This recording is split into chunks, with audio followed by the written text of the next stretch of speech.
24শে August 2001 Atlantic মহাসাগরের মাঝখানে ৩৯,০০০ foot উচ্চতায় ৩০৬ জন মানুষ নিয়ে একটি বিমান হঠাৎ নীরব হয়ে গেল। দুটি শক্তিশালী ইঞ্জিনই বন্ধ। অন্ধকার সমুদ্রের ওপর শুধু হাওয়ার সাথে লড়াই করে এগিয়ে চলেছে একটি ধাতব দৈত্য। এ যেন কোনো অদৃশ্য শক্তির অভিশাপ, কিন্তু এর আসল রহস্য অলৌকিক নয়, যান্ত্রিক। এক অদৃশ্য ক্র্যাক যা কেউ দেখতে পায়নি। 20 আগস্ট 2001 ফ্লাইটের 4 দিন আগে টরন্টো পিয়ারসন এয়ারপোর্টের মেইনটেনেন্স হ্যাঙ্গারে দাঁড়িয়েছিল সিজিটস। এই 2 বছরের নতুন এয়ারবাস A330/243 তার 10,000তম ফ্লাইট আওয়ার সম্পূর্ণ করেছে, কিন্তু যখন রুটিন চেক হয় বিমানটির, তখন ফিল্টারে পাওয়া যায় কিছু অদ্ভুত ধাতব চিপস অয়েল। এটি ছিল ইঞ্জিনের সমস্যার ইঙ্গিত, কিন্তু কোথায় টেকনিশিয়ানরা খুঁজে পেলেন না। তাই সিদ্ধান্ত নেওয়া হলো পুরো ডান ইঞ্জিনটাকেই বদলে দেওয়া হবে। রোলস রয়েস সার্ভিস বুলেটিন অনুযায়ী হাইড্রোলিক পাম্প রিপ্লেসমেন্টের সময় বিশেষ সাবধানতার প্রয়োজন, কিন্তু সেই রাতে কম্পিউটার সিস্টেম ম্যালফাংশনের কারণে সার্ভিস বুলেটিনের সম্পূর্ণ নির্দেশনা দেখাই হয়নি। সেই দিন ছিল weekend shift, quality control inspector উপস্থিত ছিলেন না। এমতো অবস্থায় টেকনিশিয়ান ভুল পার্টস ব্যবহার করলেন, একটি 3 ইঞ্চি পাইপ, যা পরবর্তীতে হাইড্রোলিক লাইনের সাথে ফিউল লাইনের সংঘর্ষ ঘটাতে থাকবে। কেউ জানতো না সেই রাতে বিমানটিতে ভুলবশত বসানো হয়েছিল একটি টাইম বোমা।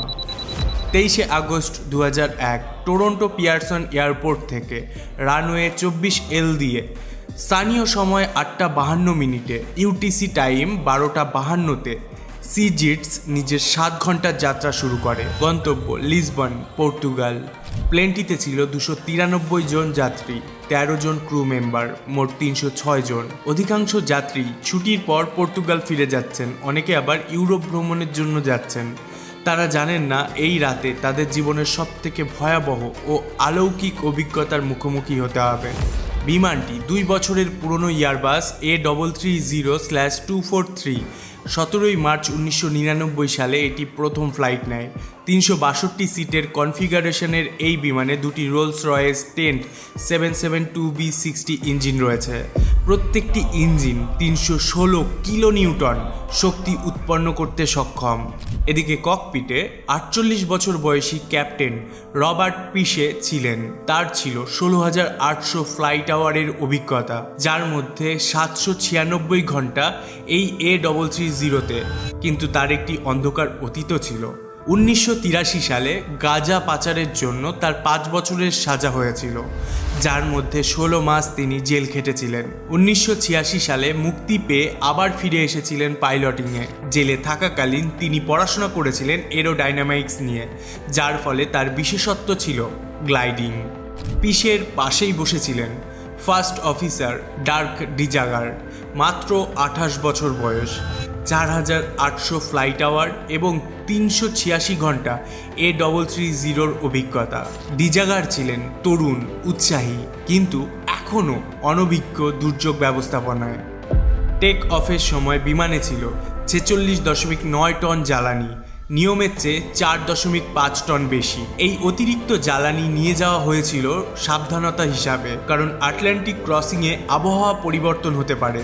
কিন্তু আরও জ্বালানি মানে আরও ওজন মানে কম গ্লাইড রেশিও। ফলে যদি ইঞ্জিন বন্ধ হয়ে যায় তাহলে বিমান নির্দিষ্ট দূরত্ব অতিক্রম করতে পারবে না। বেশি জ্বালানি নিরাপদ, কিন্তু একই সাথে ঝুঁকিপূর্ণ। যাত্রা শুরুর প্রথম 4 ঘন্টা একদম স্বাভাবিক, আবহাওয়াও ভালো, তাই যাত্রীরা ঘুমিয়ে পড়ছিল অধিকাংশই। কেবিনে পরিবেশিত হচ্ছিল রাতের খাবার। ফ্লাইট অ্যাটেন্ডেন্টসরা ব্যস্ত সার্ভিসে, কয়েকজন যাত্রী সিনেমা দেখছেন, কেউ বই পড়ছেন। ককপিটে পাইলটরা রুটিন রেডিও কমিউনিকেশন করছেন সান্টা মারিয়া ওশান্টিক কন্ট্রোলের সাথে। NAT মানে নর্থ আটলান্টিক ট্র্যাক অনুসরণ করে এগিয়ে চলেছে বিমান। কিন্তু এই স্বাভাবিকতার আড়ালে ইঞ্জিনের গভীরে একটি মাইক্রোস্কোপিক ক্র্যাক ধীরে ধীরে বড় হচ্ছে, প্রতিটি ভাইব্রেশনে, প্রতিটি প্রেশার চেঞ্জে। এগিয়ে যাওয়ার আগে আপনাদেরকে জানিয়ে রাখি, প্লেনটি এখন ইউটিসি টাইম জোনে প্রবেশ করেছে, তাই এখন থেকে আমি সময় ইউটিসি অনুযায়ী উল্লেখ করব। ভোর 4:38। ফ্লাইটের 3 ঘন্টা 46 মিনিট পর ডান ইঞ্জিনের ফুয়েল লাইনে 3 ইঞ্চি লম্বা ক্র্যাক তৈরি হয়। জ্বালানি ঝরতে শুরু করলো প্রতি সেকেন্ডে। কিন্তু এই লিক কেউ দেখতে পারছিল না, দেখতে পাওয়ার কথাও না। অন্ধকার রাতে 39,000 ফুট উচ্চতায় বাতাসের গতিতে জ্বালানি তাৎক্ষণিক বাষ্প হয়ে যাচ্ছে। কোনো ধোঁয়া নেই, কোনো আগুন নেই, কোনো গন্ধ নেই। ফুয়েল ফ্লো ইন্ডিকেটরে দেখা যাচ্ছে স্বাভাবিক কনজামশন, কারণ ইঞ্জিন এখনও সচল। লিকের পরিমাণ ইঞ্জিনের কনজামশনের তুলনায় অপেক্ষাকৃত কম, তাই ক্যাম্প সিস্টেম কোনো সতর্কবার্তা দিচ্ছে না। প্রায় 25 মিনিট ধরে এই অবস্থা চলল। 25 মিনিট পর 500 থেকে 600 কেজি জ্বালানি হারিয়ে গেল নীরবে। ভোর 5:03, লিক শুরুর 26 মিনিট পর ক্যাপ্টেন পিশে লক্ষ্য করলেন ক্যাম্প ডিসপ্লেতে অদ্ভুত রেটিং। বাম engine oil temperature 110 degree Celsius, যেটা স্বাভাবিক। অয়েল প্রেশার 80 PSI, এটাও স্বাভাবিক। ডান engine oil temperature 65 degree Celsius, অস্বাভাবিক কম। অয়েল প্রেশার 150 PSI, অস্বাভাবিক বেশি। এই অস্বাভাবিক রিডিং আসলে ফুয়েল লিকের পরোক্ষ প্রভাব ছিল। অতিরিক্ত কোল্ড ফুয়েল হিট এক্সচেঞ্জের মধ্যে দিয়ে প্রবাহিত হওয়ার কারণে অয়েল ঠান্ডা হয়ে যাচ্ছিল।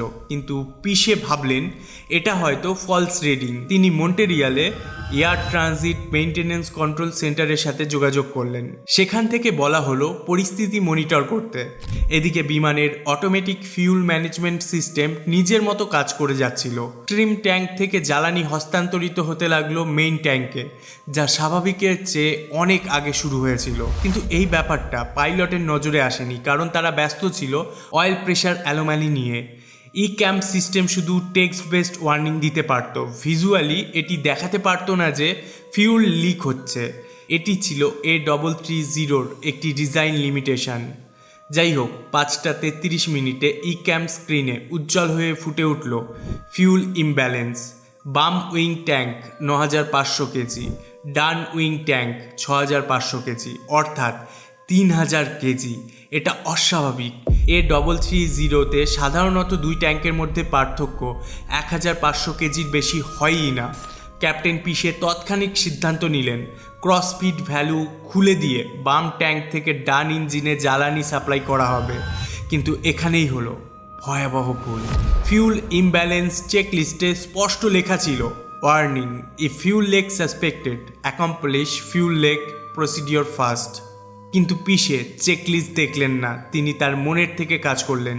তার অভিজ্ঞতা বলছিল ইমব্যালেন্স ঠিক করবার জন্য ক্রস ফিট করতে হবে। কিন্তু তার যেটা ভাবা উচিত ছিল সেটা হলো ডান উইং ট্যাঙ্কে জ্বালানির পার্থক্য হলো কেন। এটা না ভেবেই তিনি ক্রস ফিট করলেন, ফলে লিকিং ট্যাঙ্কে আরও জ্বালানি পাঠালেন, ফলে লিক আরও দ্রুত হতে শুরু করলো। ক্রস ফিট ভ্যালু খোলবার পর লিক দ্বিগুণ হারে বাড়তে থাকে। এখন প্রতি মিনিটে প্রায় 100 থেকে 150 কেজি জ্বালানি হারিয়ে যাচ্ছে। ফিউল ট্যাঙ্কের লেভেল কমতে লাগলো ভয়াবহ গতিতে। 5:45, মোট জ্বালানি বেঁচেছিল 11,000 কেজি। প্রত্যাশিত 19,500 কেজির চেয়ে 8,500 কেজি কম। এই মুহূর্তে পিশে বুঝলেন লিসবন পৌঁছানো অসম্ভব। তৎক্ষণিক বিমানের পথ ডাইভার্ট করতে হবে। সব থেকে কাছের এয়ারপোর্ট আজোরেসের লাজেস এয়ারবেস, দূরত্ব 300 নটিক্যাল মাইল। 5:48, অবশেষে ক্যাপ্টেন পিশে বুঝলেন আর দেরি করা যাবে না। তাৎক্ষণিক রেডিওতে কল করলেন। উদ্বিগ্ন কণ্ঠে তিনি বললেন, সান্টা মারিয়া কন্ট্রোল, এয়ার ট্রানজিট 236 হেভি, আমাদের জরুরি ভিত্তিতে আজোরেসের লাজেস এয়ারপোর্টে যেতে হবে, জ্বালানি এমার্জেন্সি। এয়ার ট্রাফিক কন্ট্রোল তাৎক্ষণিক জবাব দিলেন, ট্রানজিট 236 হেভি, বুঝতে পেরেছি, সরাসরি লাজেসে যেতে পারেন, 35,000 ফুট উচ্চতায় নেমে আসুন।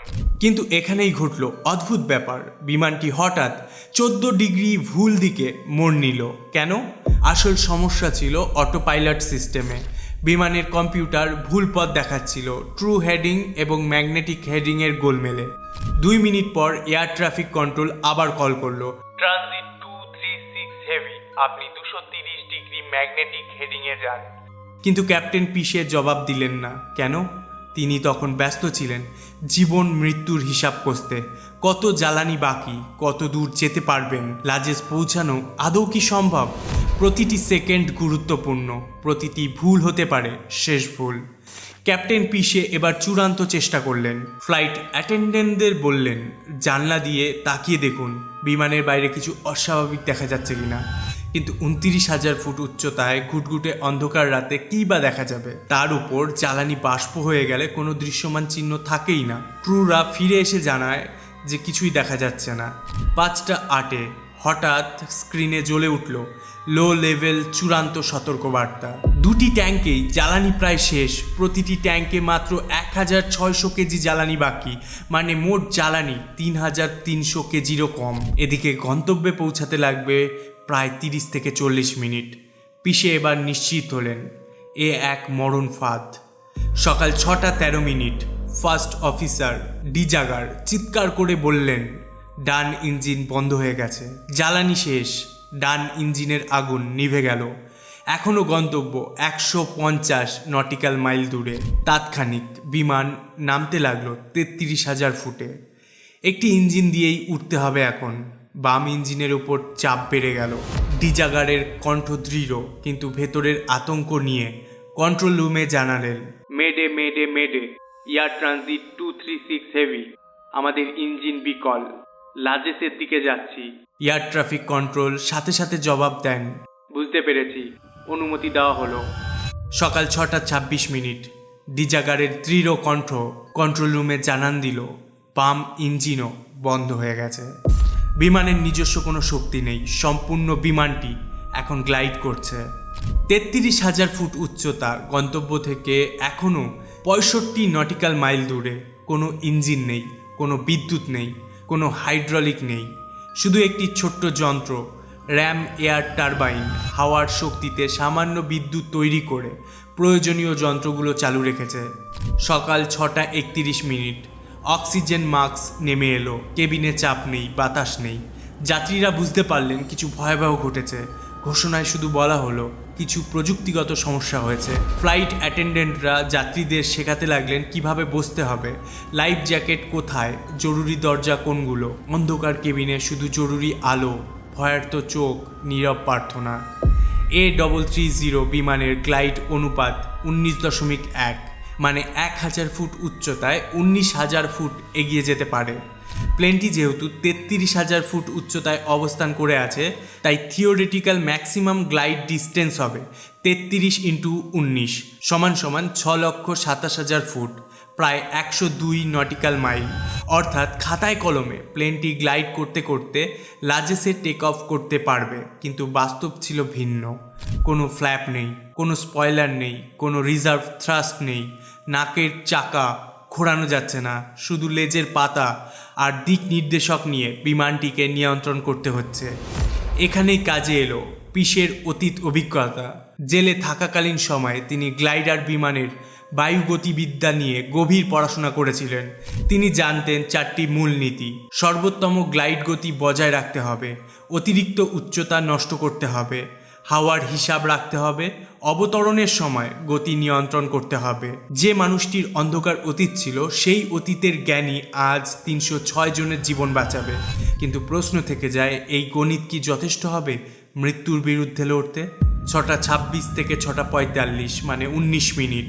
বিমানে একমাত্র শব্দ, হাওয়ার সাথে বিমানের ঘর্ষণ। ককপিটে শুধু র্যাটের সামান্য electric power. Primary flight display কাজ করছে মিনিমাল মোডে। রেডিও কমিউনিকেশন চালু। এমন সময় লাজেস এয়ারপোর্টের কন্ট্রোল টাওয়ার থেকে আওয়াজ এলো, ট্রানজিট 236, আমরা আপনাদের রাডারে দেখতে পাচ্ছি। আপনারা এয়ারপোর্ট থেকে 8 মাইল দূরে দক্ষিণ পশ্চিম দিকে আছেন, উচ্চতা 11,000 ফুট।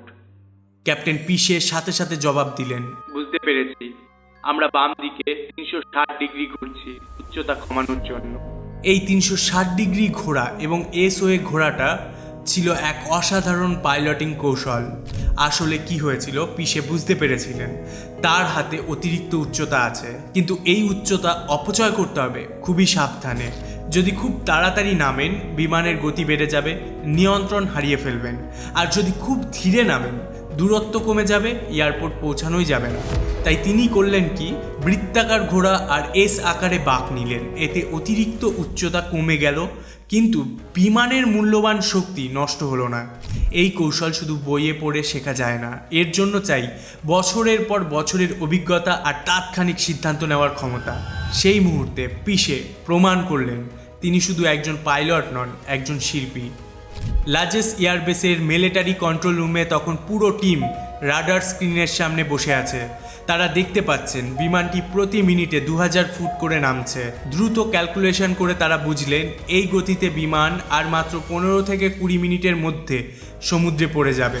কন্ট্রোলার জরুরিভাবে জিজ্ঞাসা করলেন, ট্রানজিট 236, আপনারা কি এয়ারপোর্ট দেখতে পাচ্ছেন? পিশে সাথে সাথে জবাব দিলেন, হ্যাঁ, আমরা রানওয়ে দেখতে পাচ্ছি। সকাল 6:45, রানওয়ে 10,000 ফুট দীর্ঘ, কিন্তু পিশে জানতেন স্বাভাবিকের চেয়ে অনেক বেশি গতিতে অবতরণ করতে হবে। কোনো ফ্ল্যাপ নেই, তাই বিমান আরও দ্রুত গতিতে স্টল করবে। কোনো স্পয়লার নেই, তাই লিফট কমানো যাবে না। কোনো রিভার্স থ্রাস্টও নেই, হাইড্রোলিকের চাপ অবশিষ্ট ছিল না, তাই ল্যান্ডিং গিয়ারকে নামানো হলো শুধুমাত্র মাধ্যাকর্ষণ শক্তির ভরসায়। টাচডাউন স্পিড ছিল 200 নট, স্বাভাবিকের চেয়ে 50% বেশি। রানওয়ের শুরু থেকে 1030 ফুট পর প্রথম স্পর্শ, কিন্তু বাউন্স, বিমান লাফিয়ে উঠল। পিশে নিয়ন্ত্রণ রাখলেন। দ্বিতীয়বার মাটি স্পর্শ করল 2800 ফুট পয়েন্টে। সর্বোচ্চ ব্রেকিং চালু, কিন্তু অ্যান্টি স্কিড সিস্টেম কাজ করছে না, ব্রেক মডিউল সিস্টেমও নেই। 8টি মূল চাকা লক হয়ে গেল, টায়ার ঘষতে লাগলো। মাত্র 140 মিটারের মধ্যে সব টায়ার পুরোপুরি ফুটো। চাকাগুলো ধাতব অ্যাক্সেল পর্যন্ত ক্ষয় হয়ে গেল। ধাতব চাকা রানওয়ের সাথে সংঘর্ষণে আগুনের ঝলকানি ছুটাতে লাগলো, কিন্তু তবুও ব্রেক প্রেশার বজায় রাখা হলো। 10,000 ফুট রানওয়ের 7,600 ফুট পয়েন্টে অবশেষে থামলো এয়ার ট্রানজিট ফ্লাইট 236। বাকি ছিল মাত্র 2,400 ফুট রানওয়ে। এইভাবে সেই যাত্রায় রক্ষা পেল 306 জন মানুষের জীবন। আটলান্টিকের মাঝখানে অন্ধকার রাতে কোনো ইঞ্জিন ছাড়া এই অসম্ভবটাই সম্ভব করেছিল দুই পাইলট। আজও এটি বিশ্বের দীর্ঘতম পাওয়ারলেস গ্লাইড ল্যান্ডিংয়ের রেকর্ড। কিন্তু এটা শুধু রেকর্ড নয়, মানুষের সাহস আর তার দক্ষতার এক অমর কাহিনী। পিশে হিরো হয়েছিলেন, কিন্তু তদন্তে তাকে আংশিক দায়ী করা হয়েছিল। অর্ডার অফ কানাডা পেয়েছিলেন, কিন্তু সমালোচনাও সহ্য করতে হয়েছিল। 2009 সালে তার উপর একটি ফিল্ম তৈরি হয়েছিল, পিশে the landing of a man. 2017 সালে তিনি শেষমেশ অবসর নেন। এখন মোটিভেশনাল স্পিকার হিসাবে কাজ করেন। এই বিমান দুর্ঘটনা যেমন রিয়েল লাইফে হিরো তৈরি করেছিলেন, তেমনই বিমান শিল্পেও বিপ্লব এনে দিয়েছিল। আর কখনো যেন এমন ভয়াবহ পরিস্থিতি না ঘটে, সেই জন্য 4টি বড় পরিবর্তন আনা হয়েছিল বিমান শিল্পে। প্রথমত, জ্বালানি পর্যবেক্ষণ ব্যবস্থা। এখন real time fuel leak detection system রয়েছে, মানে জ্বালানি লিক হওয়ার সাথে সাথেই পাইলটরা সতর্কবার্তা পাবেন। দ্বিতীয়ত, রক্ষণাবেক্ষণ নিয়ম। বর্তমানে প্লেনের গুরুত্বপূর্ণ সিস্টেমে কাজ করবার সময় কোয়ালিটি কন্ট্রোল ইন্সপেক্টর থাকা বাধ্যতামূলক, আর কোনো উইকেন্ডে একা কাজ করার সুযোগ নেই। তৃতীয়ত, ক্রু প্রশিক্ষণ। এখন সিমুলেটর ট্রেনিংয়ে গ্লাইডিং শেখাটা বাধ্যতামূলক। প্রতিটি পাইলটকে শেখানো হয় যদি 2টি ইঞ্জিন বন্ধ হয়ে যায় তাহলে কি করতে হবে। চতুর্থত, জরুরি সরঞ্জাম, উন্নত ব্যাকআপ পাওয়ার সিস্টেম। এখন বিমানে আরও শক্তিশালী এমার্জেন্সি পাওয়ার রয়েছে। ধারাবাহিকভাবে এভিয়েশন ইন্ডাস্ট্রিতে পরিবর্তন হতে থাকলেও এটা বলা যেতে পারে যে এই শিল্প সম্পূর্ণরূপে ত্রুটিমুক্ত নয়, বাকি সকল পরিবহন ব্যবস্থার মতোই।